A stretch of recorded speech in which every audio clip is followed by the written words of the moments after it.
The Baltimore Ravens dismantle the Seattle Seahawks 37-3 in week 9. We talk about the major messages the team sent, how they were able to do this against a really good Seahawks team, and so much more coming up next here on this live instant reaction episode of Locked On Ravens.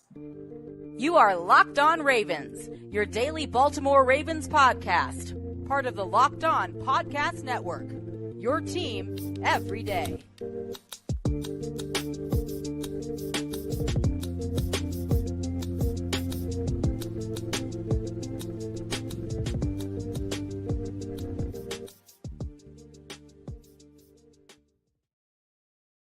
Welcome into another edition of Locked On Ravens. We're your daily Baltimore Ravens podcast, and I'm your host, Kevin Ostreicher of Ravens Wire, here with you on the Locked On Podcast Network, your team every single day. Thank you so much, as always, for tuning in and making Locked On Ravens your first listen each and every day, or evening, as we are here live on Sunday. We're free and available all podcasting platforms. That includes over in video form on YouTube and audio form wherever you get your podcast. Today's episode of Locked On Ravens is brought to you by LinkedIn Jobs. LinkedIn Jobs helps you find the qualified candidates you want to talk to faster. Post your job for free at linkedin.com/LockedOnNFL. That's linkedin.com/LockedOnNFL to post your job for free. Terms and conditions apply. We are back.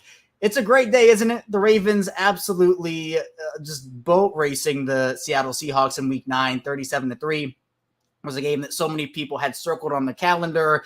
Now, I don't think CBS went away from the game like they did against the Lions when the Ravens dismantled them, but two really impressive showings in back-to-back home games. We're going to be talking about the major message that Baltimore sent to the league in this game, how they were able to do it, first of all, which was just all around incredible work offensively, defensively, special teams, and just how good this Ravens team is. So the comments are popping right now. We have Cozy Frog, who was first in here. And a bunch of Keaton Mitchell love in here. I see it all the way. I see, we'll talk about Keaton Mitchell. I see John Lucas saying, let's go Flock, total incomplete butt whooping, LFG. Yeah, it was definitely that.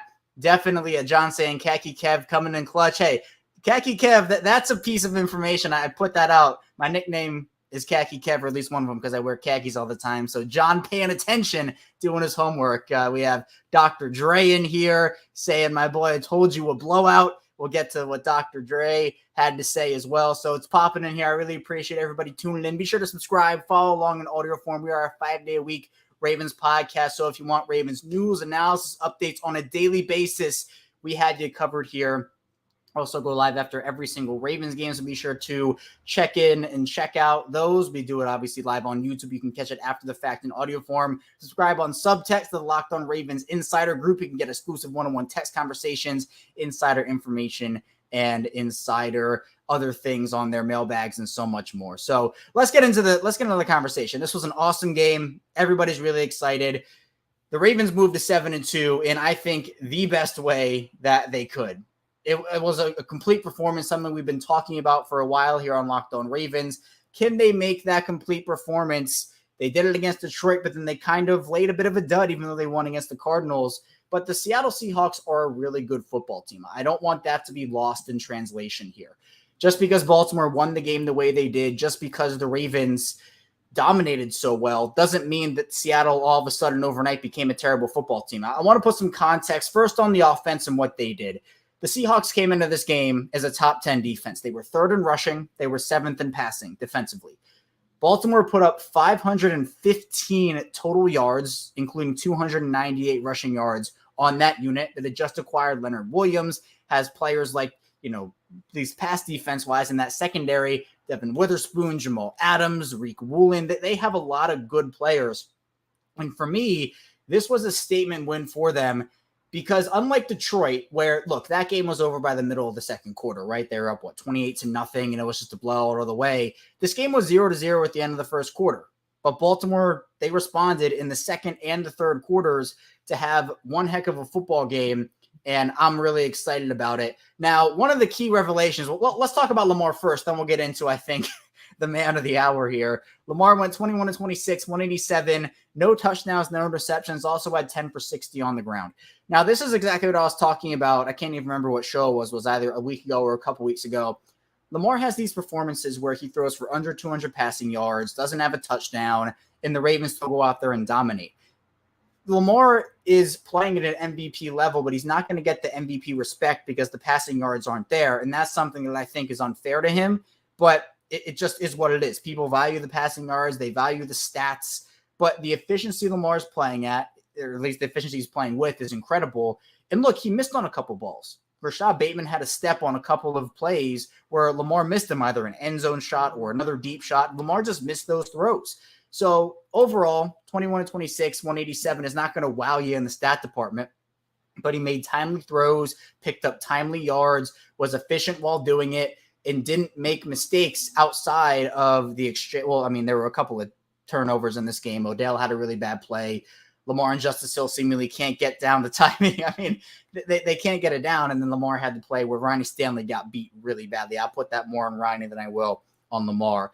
But Keaton Mitchell, the man of the hour. If you've been listening to me here on Locked On Ravens, I was talking about Keaton Mitchell back in March, back in February, in April, leading up to that draft is, hey, I'd like the Ravens to get this guy as a late round running back. The Ravens get him an undrafted free agency, a speedster. Left field Jay saying, I hope I'm not overreacting, but I wouldn't mind seeing Keaton take Justice's carries, or at least the majority of them. He's explosive and brings a crazy amount of speed to the field. Now, part of the Keaton Mitchell thing, and what I think makes him just literally the perfect fit in Baltimore's offense right now, is the skill set. I mean, you look at Gus Edwards. Who is Gus Edwards? He's a bruising back. He's definitely added a lot to his game. He was just kind of a north-south runner coming out of Rutgers, but his added cutback ability, receiving ability, but he is that guy who's a bruising back, can pick up 1 yard when you need a half yard, can pick up 3 yards when you need 2. He's that bruiser. Keaton Mitchell is that speedster, jukey, electricity, like lightning in a bottle type guy. And then Justice Hill's in the middle. Justice Hill is an underrated bruiser and has the agility and the speed and also just the playmaking ability. So those three together, is Keaton Mitchell the star that Derrick Henry is, or the star that Saquon or Josh Jacobs is? No, we can admit that. But he played out of his mind today. 9 carries, 138 yards, and 1 touchdown, including that long 60-yarder. Also, I think his touchdown was 40, if I'm not mistaken. He showed the dynamic ability that he has. He's been kind of injured throughout the preseason, injured throughout the year. But in the preseason, he showed, I don't think he was injured in the preseason, actually. I think it was just leading up to the year and then into the season. But he showed in the preseason that he was dynamic. He can outrun you one-on-one. And that's an element that this Ravens offense has kind of been looking to utilize. I mean, we've seen the reverses to Zay Flowers. We've seen some trickeration type plays. Keaton Mitchell doesn't need any of that. He's just speedy on his own. Stephon Clay saying K-Mitch was a stud. Absolutely. He was. Keaton Mitchell is, I think, maybe the juice that this Ravens offense needed. Change of pace. I think, again, those three, Edwards, Hill, and Mitchell, go so well together. I'm really excited to see them play more snaps. Nate the Great saying, let's give it up for Geno Stone pushing for an all-pro selection. I'm telling you, Nate, he is going to make a lot of money. Just like Patrick Queen, just like Justin Madubuike. We'll see who the Ravens bring back. But 6 interceptions, so should have had 7. He was a little upset about that. But he has done everything in his power to make money this offseason, to push for a big second contract, whether that is in Baltimore or somewhere else. He's the field general of this defense when Marcus Williams isn't in there. And that's what he did at Iowa. This is not a surprise to anybody who watched him at Iowa. He was that rangy safety, and he's physical too. He's a physical guy, which I'm really excited about. Dr. Dre also saying we still need to trade for Derrick Henry. Well, I mean, Dre, the trade deadline's over, unfortunately, but I think the Ravens are okay. You know, it's disappointing that, you know what, they didn't add to this roster, but I think they showed today why they believed in this team, why they believed in this roster. So Derrick Henry would have been awesome. Saquon would have been awesome, right? I'm not denying that. Even Josh Jacobs would have been great. But Baltimore, as long as they can stay healthy, and that's the key for every team, but as long as they can stay healthy, they will be okay. At least in my opinion, I believe that. He says jokes. Okay. He says jokes. I caught it right at the end, but I still think the Ravens showed why. Eli saying 2 words for that performance: total domination. Yep. Domination, dismantling, whatever you want to say. Baltimore, I put it stats wise. I contextualize it a little bit on social media, just where this Ravens team is right now and how they dominated this game. Stats-wise, just a few I want to throw out there, team stat-wise. We can talk about players and all that. but team stat-wise, the Ravens had 29 first downs compared to the Seahawks 6. On third down, the Ravens went 6 for 13, which isn't like great. It's 45% or right around, like just under 50. But the Seahawks went 1 for 12. Total yards, the Ravens had 515 compared to the Seahawks 151. In rushing yards, the Ravens had 298 compared to the Seahawks 28. Have you ever heard of a game before? I haven't. A game where a team had 270 yards on the other team in rushing. It's unheard of. It never happens. So this was domination from pretty much the first whistle to the final one. We saw Tyler Huntley time, which was awesome. So I'm really excited to keep diving into this game. We still have a lot to talk about on Locked On Ravens. We'll keep talking about this game, keep diving into it, especially with the Ravens, not only what they did offensively, but defensively. There is so much to talk about. So we still have a lot to get into. Stay tuned. Still plenty to get to on this live instant reaction edition of Locked On Ravens, coming at you after the Ravens 37-3 dismantling of the Seattle Seahawks. First, this episode is brought to you by LinkedIn. And these days, it's really important that every new potential hire can sometimes feel like a high-stakes wager for your small business. You want to be 100% certain you have access to the best qualified candidates available. That's why you have to check out LinkedIn Jobs. LinkedIn Jobs helps you find the right people for your team faster and for free. And for me, I've had a lot of success over on LinkedIn, whether it's looking for jobs, helping friends and family find jobs. LinkedIn Jobs is great. Plus, it's really easy to create a free job post over on LinkedIn Jobs. So for your business, if you want to add a job, all you have to do is add that job in the purple hashtag hiring frame to your LinkedIn profile to spread the word that you're hiring. They have simple tools you can use like screening questions. They make it easy to focus on this candidates with just the right skills and experiences, so you can quickly prioritize who would like to interview and who would like to hire. And it's also really important to both start and end the year strong, coming up on the end of the year here. And the right team member might be able to help you do that. It's why small businesses rate LinkedIn Jobs number one in delivering quality hires or serving competitors. LinkedIn Jobs helps you find the qualified candidates you want to talk to. Fast push your job for free at LinkedIn.com/LockedOnNFL. That's LinkedIn.com/LockedOnNFL to push your job for free. Terms and conditions apply.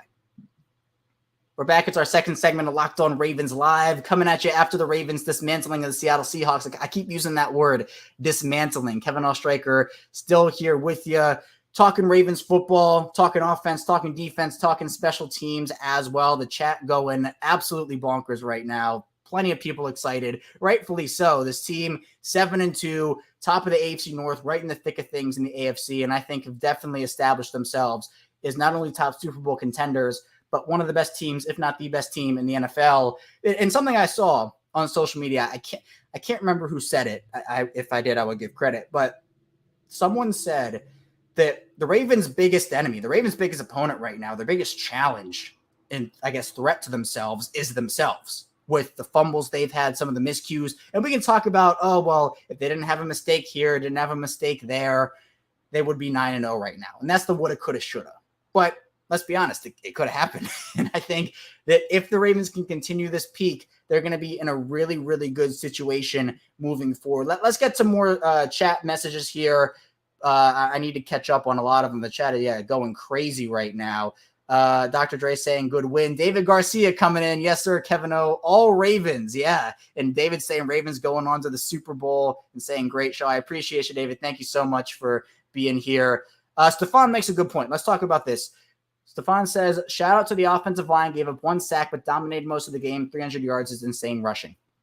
The Ravens offensive line has played really good football over the last 3 weeks. They've been really, really, really good. I want to give them a shout out. There was the one play, Ronnie Stanley didn't look good against Boye Mafe on that one play. That was on Ronnie Stanley. But other than that, I thought Lamar had ample time to throw. The offensive line was open up rushing lanes, obviously, as we saw. But even without Morgan Moses, Patrick McCary came in. This team is so connected offensively right now. It just hasn't amounted to consistency. So what I want to see moving forward is that consistency. If you tuned into Friday's show, Kaji Ismail and I talked about, is this Ravens offense on the verge of a breakthrough? Hopefully this is that, and they can continue moving forward. But Stefan's point is really big because for an offense, it starts and ends up front. If your offensive line can't block, the rushing lanes close up, the quarterback doesn't have time. And look, we know Lamar is one of the best make something out of nothing guys in the league. He could still make plays even if the offensive line isn't playing well, like we have seen him do over the course of his career. But credit to the offensive line for what they were able to do in this game, because I noticed early on they were stout, and the initial pressure Seattle got was pretty much nothing as well. Eli saying that was a complete game. However, there are some areas where they can make improvements, which is scary to think about. Yeah, I mean, one of them is definitely the fumbles. I'm sure that's popping up in the comments as well. For Baltimore, that's the key thing, because those fumbles could have an impact later on down the season. Sometimes these games come down to, well, team to have the biggest turnover, team to hold the ball last, team with the biggest time of possession. You need to figure out, especially with the Lamar and Justice Hill exchanges, they haven't really been on the same page all year. So that's something. Also, I know receiver production, although with Lamar, it's a good point here by Kyle. He says Lamar had a game manager game and still put up 30-plus points. With Lamar throwing for 187, Zay Flowers had 1 reception for 11 yards. Rashad 3 for 28. Odell had 5 for 56 in his touchdown, which, shout out to Odell, by the way, did have the really bad play where he should have gone out of bounds and then also just was flopping the ball around like a loaf of bread. But for him, a touchdown in his first in 625 plus days, you got to feel good for him. He's wanted it so badly. Came from Tyler Huntley, so you want to see the Lamar to Odell connection come through hopefully next week, but still got to feel great for him. But regardless, my point is, with those types of stats, as Kyle says, the Ravens are still putting up 30 points. They don't have to have these 10 reception for 100-yard and 3 touchdown games from receivers.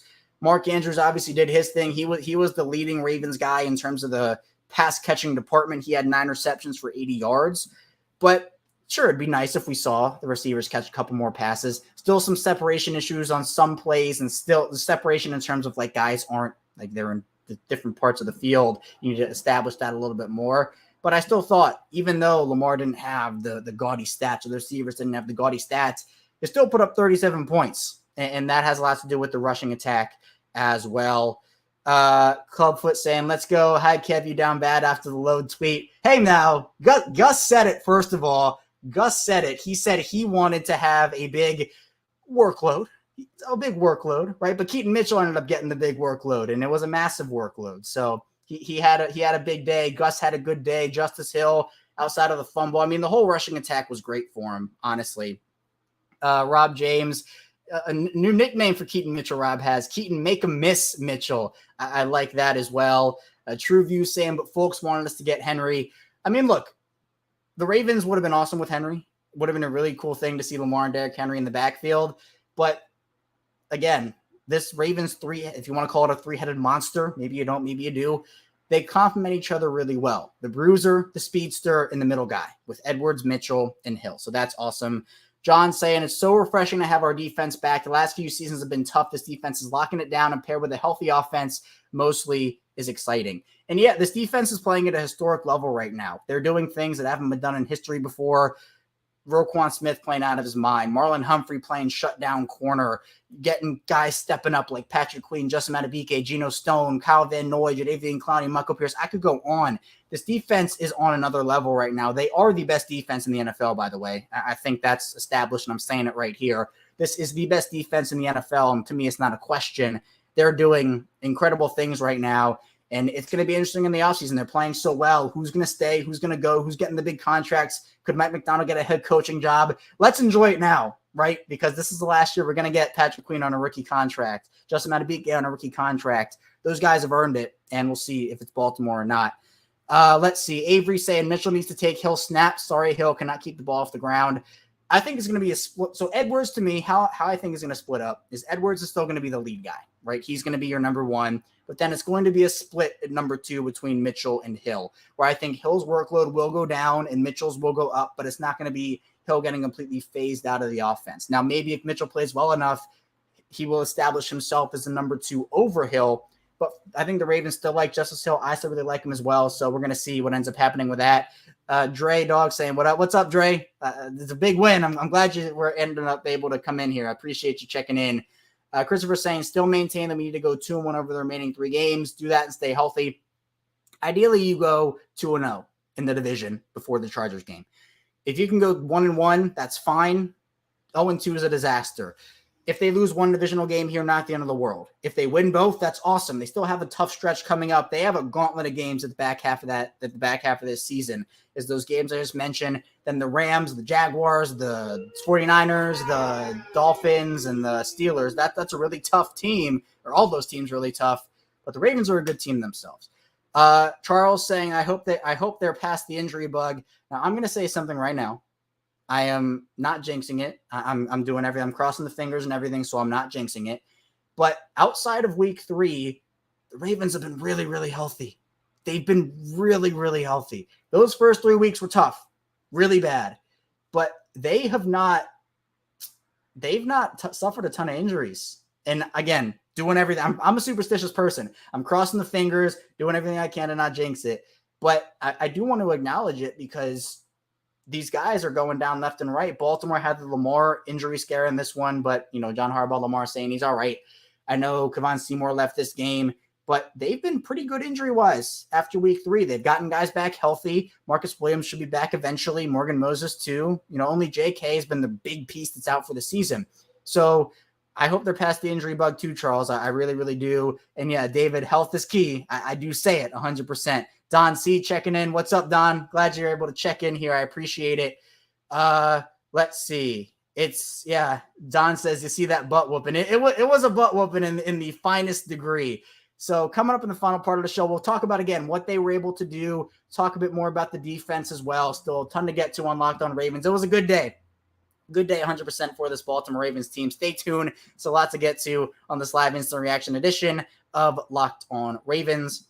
First, this episode is brought to you by FanDuel Sportsbook. And if you had anything to do with the Ravens on FanDuel, you bet any overs, you probably had a really good day. Keaton Mitchell touchdown. I saw a friend of the show, Spencer Schultz, got in on that, over betting on that. So FanDuel helped a lot of people out Ravens-wise today. And you can score early this NFL season with FanDuel, America's #1 sportsbook. Right now, new customers get $150 in bonus bets with any winning $5 moneyline bet. Again, $150 if your team wins. So if you've been thinking about joining FanDuel, there's actually no better time than now to get in on that action. And plus, the app is super easy to use. There's a wide range of betting options that include spreads, player props, over-unders, and a lot more. So maybe you bet Lamar. I'm sure, overs for passing yards for Lamar, not going to go over 300 in this game, didn't even go over 200. But if you pick the over in points or anything of that nature for Baltimore, pick the Ravens spread too, you were living large. So visit FanDuel.com/lockedon, kick off the NFL season. FanDuel, official partner of the NFL. We're back here rounding out Locked On Ravens. We have over 100 people in the live right now. I appreciate everybody for tuning in, making Locked On Ravens your first listen each and every day. If you didn't catch it live, obviously in audio form, we put it out right after the fact. So be sure to check it out over there. You can subscribe, video form, audio form, same show. Really appreciate the support. Just hit 5,000 subscribers on YouTube. We're coming up actually on 1 million total views for the YouTube channel, which is awesome. And it's a testament to the community we've built here on YouTube and audio form, on social media. I've had so much fun doing this, and it makes it even better that the Ravens are winning their games the way they are. So thank you for all the support here. Is Justin saying Kev got that dirty Sanchez coming in? Hey, man, it's No Shave November, Justin. I appreciate you checking in and noticing the facial hair mastery I got going on. Maybe I keep it, maybe I won't. We'll see what happens with it. But I've been embracing the No Shave November so far this year. Let's see. We got a lot of comments coming in. Frank saying, I think we now know for sure we have something special in Mitchell. The Ravens have done this with their undrafted guys. This is nothing new. Gus Edwards was literally undrafted, and he's turned into one of the better Ravens rushers that this team has seen. Now, not the best, but one of the better ones, especially for an undrafted guy. Imagine if the Ravens have their backfield made up of 2 undrafted guys and a 4th rounder doing what they were doing in this game.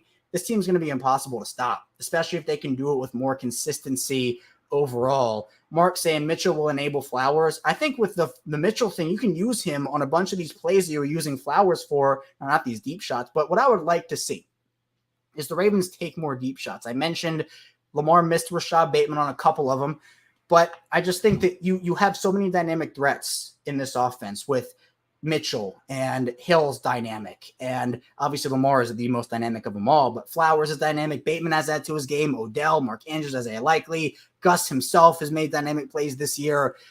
If this team can just get more consistent and stop the mistakes, stop the fumbles, it's going to be a sight to see 100% as well. I see Judah saying Keaton Mitchell and Geno Stone. those two you could argue were the offensive and defensive MVPs in this one. I think Keaton Mitchell's the offensive MVP. Defensively, you can maybe say Kyle Van Noy. Van Noy had an awesome game. Don saying, be right back, order my 34 jersey. I'm sure Keaton Mitchell's going to be probably the most popular waiver claim. If you're playing fantasy football, he's probably the top waiver claim this week, 100%. David saying, best podcast on the net. Go, Kevin. No, I appreciate you, David. David is a guy who's been around for a while now, and he's a big supporter. So, David, I want to say I appreciate you 100%. Justin saying, got to get Beta's first touchdown. Hey, Odell got his from Tyler Huntley, and he was doing the park height strut that embracing Baltimore, right? Bateman's got to get his too, 100%.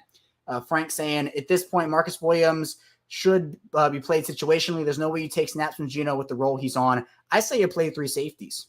I mean, I say you give 3 safety looks. You can play 2 inside linebackers. You don't want to take Roquan and PQ off the field, right? But you can play 3 safeties, and maybe you want to put Kyle in the dime linebacker role. You move Geno Stone up. You can put Kyle as a blitzer. They have a bunch of ways they can play this. Now, Millet's played pretty well in the slot. But if it comes down to base, there is a decision they have to make with Geno versus Marcus Williams. But the Ravens don't play a ton of base. Like, they play more base than they did, I think, under Don Martindale. But the base isn't necessarily a thing that Mike McDonald does a lot. So it's going to be really interesting as well. I see Tony in the chat. What's up, Tony? Saying we can do it. I appreciate you checking in, Tony. Tony's my man. Frank saying Keaton Mitchell's burst / balance are different. John's probably talking about my injuries with the jinxes. I'm trying not to jinx it, John. I promise you. Sean says Seahawks dismissed. Who's next? Titans, done. Lions, done. Cardinals, done. Seahawks, done. So at this point, I'm sure with the Browns coming up, it's going to be a big one. The Browns just pitched a shutout. It was against the Cardinals. But hey, you know what? That Cardinals offense with Josh Dobbs put up some points on the Ravens defense. Now was Clayton Tune in this one. But still going to be a really big battle for the Ravens, 100%. But yeah, Charles says that's what I'm saying. Almost everyone is back. I see the jinx, man. I'm trying not to jinx it. I absolutely promise you I'm trying not to jinx. Sean saying, what's JK's first name? I think it's Jacqueline. Jacqueline Dobbins is my 100%. Sean saying, hit the like button. Hey, the like spreads the show to other people. So if you don't mind hitting that like button, I appreciate it. Tony saying, do you think we play in the hardest division? Yeah, I think so. I mean, going across the league, I don't think there's a division like the AFC North. I mean, the Browns have an amazing defense. The Steelers are that team that just never goes away. The Bengals have hit their stride. This is a really tough division. We'll see what the Bengals do on Sunday night against Buffalo, obviously. But, I mean, I think it's a super tough division and probably the best in football. The West hasn't done anything. The East, the East is okay. But the Bills, the Dolphins, but then who? The Patriots and the Jets without Aaron Rodgers. The NFC West, doesn't have, I think if you look from first to fourth, the fourth-place team in the AFC North is so much better than the fourth-place team anywhere else. So that's what I'm here. Joe saying if Lamar gets hurt next week, it's all on me. Look, I've done everything in my power not to jinx this. I just wanted to make a point about the injuries. I'm trying not to jinx it, guys. I promise you as well. Bowser about to get traded. The trade deadline's over. But at this point, I think that there's a lot that the Ravens have in terms of depth. That Bowser and Ajabo can come back. I don't know. I feel like there's a lot of Flex Zone saying, what's up, Kevin? What's up? I appreciate you guys checking in. Joey saying Ravens to the Super Bowl. Hey, they're looking like one of the top contenders now. Because look, the Lions in week 7 and the Seahawks in week 9. Lions came into that game 5-1. Seahawks come into this one 5-2. The Ravens outscore the Seahawks and the Lions combined 75-9. 75-9 for 2 of the top teams in the NFC. Are they the best team in the NFC? No. But just because the Ravens did that to them doesn't mean that they're all of a sudden not good. Again, the Lions had a top 10 defense going into week 7. The Seahawks had a top 10 defense going into week 9. That's just how it is.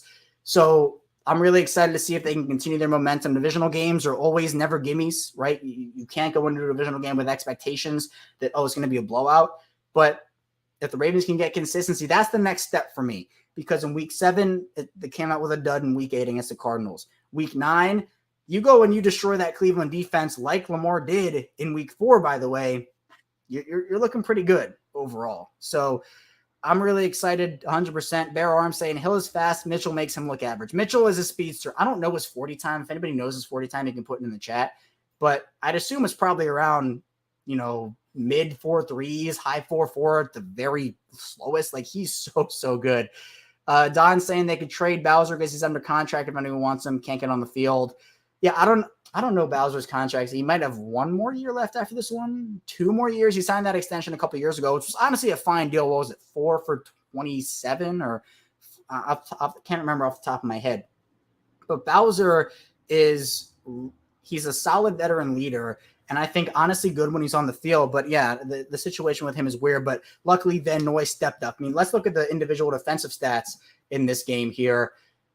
It wasn't really a big game because the Ravens had 40 minutes and 4 seconds time of possession. The Seahawks held the ball for under 20 minutes. Patrick Queen and Roquan led the team 6 and 5 tackles respectively. Justin Madubuike, another sack, 7.5 for him on the year. Clowney had a couple of really nice pass deflections. Kyle Hamilton, a couple of big blitzes off the edge. Kyle Van Noy, 2 sacks, 5 on the year for him. Oweh had a sack. Stone with his interception. They're getting contributions from absolutely everywhere, which is 100% like what they needed because they went through so many injuries early in the season. If that depth didn't step up, we're probably looking at a different record for this as well. Let's see. Kyle saying Bate needs more targets. Big 3 of Andrews and Bate is a legit big 3. Hopefully, Bateman more involved. Flowers as well, but they just didn't need him in this game. I see a couple of 40 times, 4.37 and 4.434. Keaton 40 times 4. Regardless, whether it's 4.37 or 4.43, that's fast. That's fine. He is one of the fastest players in this league, in my opinion. I want to see him and Lamar race. That's what I want to see. I want to see Keaton Mitchell and Lamar Jackson race. That should be the agenda we're pushing here. John saying 4.37 is right. Okay, so 4.37 is the time. That's fast. That's really, really fast. Bear Arm saying Bateman and OBJ are looking faster, getting to 100%, and it's showing. Yeah, I mean, they're getting healthier, 100%. That's really a testament to what this team was going through early in the season when, look, part of the reason I was saying, well, where's the consistency? These guys just weren't on the field. They missed Ronnie for a time. They missed Tyler Linderbaum for a time. Odell, Bateman, Morgan Moses. They just haven't had time on the field together. Keaton Mitchell, right? They just need snaps. And that's where I think the consistency comes in. But I think this team is really good. They're one of the best teams in the NFL, top Super Bowl contenders.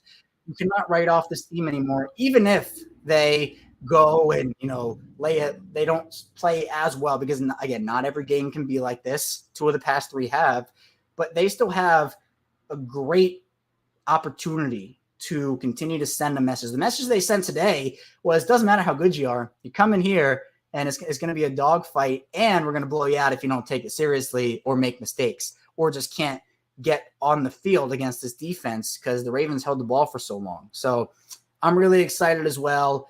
I think the thing that we have to look for moving forward is some of the questions about, it's not even like this year questions. I think the biggest thing that they need to improve on is the turnovers and the fumbles. The fumbles have been an issue. Lamar, I think the broadcast said 10 fumbles on the year for him.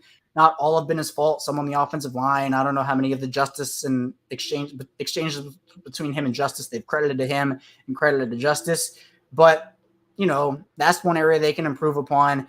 But what happens in the offseason? I mean, we're still so far away from that. But it's just incredible where they're getting contributions and how well those guys are going to get rewarded for that. I mean, I'm excited for guys like Patrick Queen and Justin Madubuike and Geno Stone to get this life-changing money. And, it's I guess not ideal for the Ravens because you can't pay everybody. We saw that with Darius Smith and Matthew Judon and all these guys, but they have earned everything. And this year is something that's special. I mean, the defense, I'm sure this after week 9 is done, the stats will come out and this is going to be a top defense again. They're putting up historic level numbers and they've dragged this offense a little bit across the finish line, but they've done so much this year to put their stamp. Ever since that week 2 Miami game last year, Mike Macdonald has been on a tear. Mike Macdonald is probably going to get head coaching considerations in the offseason. Hopefully the Ravens can hide him and store him away so no other team can get him. But it's a credit to him, credit to this defense, and honestly credit to the offense in this one, plus special teams, what they were able to do 100%. But I appreciate everybody tuning in. That's all I have for you here today on this live instant reaction edition of Locked On Ravens. We'll be right back here tomorrow, continuing to talk about how good this Ravens team is and if they are officially the best team in the NFL. So be sure to stay tuned for that. Subscribe, follow along, audio form, video form. I'll see you right back here tomorrow on Locked On Ravens as we continue talking about this amazing Ravens team. So again, 6 a.m. Eastern time coming out. We'll talk about this team. So be sure to stay tuned. I'll see you right back here tomorrow on Locked On Ravens.